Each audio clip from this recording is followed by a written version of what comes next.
And dogs like this sweet girl are up for adoption today. The goal is to send all of them to loving homes. I'm live at the Boston Public Garden at the site of a crash that injured a woman on October 1st. Keith Andrade stole a pickup truck from the Boston Fire Department and crashed it into the entrance of the public garden. The debris severely injured a woman named Camilla Di Marie, who's still in the hospital because of a severe head injury. As you can see behind me, there's an orange cone that's covering the area where the sidewalk was pulled up by the impact of the truck. Coming out of the New Hampshire primary, Elizabeth Warren dropped to 4th place in the polls. As she heads into Nevada, she hopes to climb back up. When school districts across the country were determining how they were going to return to school in the fall amidst COVID, the students were the top priority. But that also ended up being the biggest problem for teachers. Whatever the next phase of this pandemic brings, these creators are going to get through it the best way they know how: their art.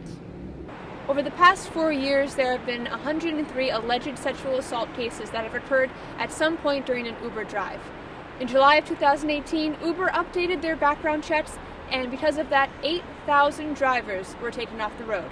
The best thing you can do to keep yourself safe is to utilize Uber's safety features and keep in contact with your friends and family before, during, and after your ride. Music therapy is an area of health that is not yet well known, but here at Berklee College of Music in Boston, Massachusetts, students can learn to apply their passion to an emerging area of medical treatment. Multiple major U.S. companies are now working to manufacture those critically needed supplies.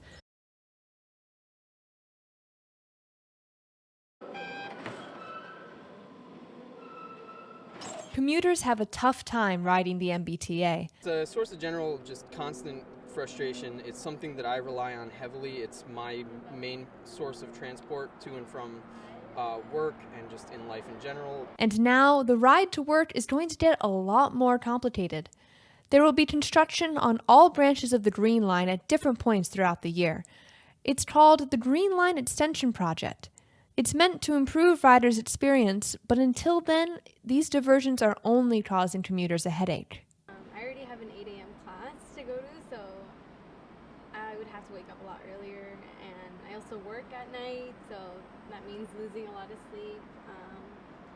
But a lot of people also travel in that same time because it's like rush hour begins and stuff, so it's just going to be crazy.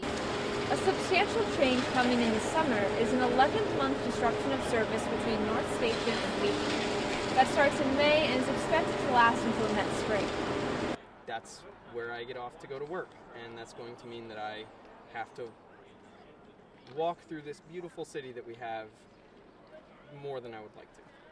Changes to the Green Line have already begun, so make sure to keep an eye on the MBTA's website for updates on your commute. Reporting in Boston, I'm Nicole Poitras. In the war against COVID-19, a sort of rallying cry can be heard from the home front. Sewing machines. Shelley Murphy, a quilter, is one of the many making fabric masks for medical staff and members of her community. My sister works at a nursing home, and one of my good friends is a nurse, an RN, in home health. I think I'll probably make 20, 25 by the time all is said and done for family and friends.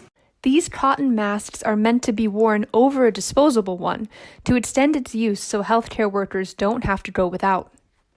Even though the CDC has said this is okay to do, it's really better than nothing. It's not full protection, and that we're washing them every day after we wear them. And it's really more to prevent the spread. Deborah Harrison is an RN in home hospice care.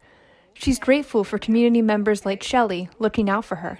It enables me to be able to have my own masks, wear them, wash them. We are being fitted for the N95s, but they're only to be worn in an active COVID-19 home. So these masks are going to give me more flexibility. Shelley said she got the patterns for her masks through a Facebook group called Sew New England. That's SEW. For WEBJ News, I'm Nicole Poitras.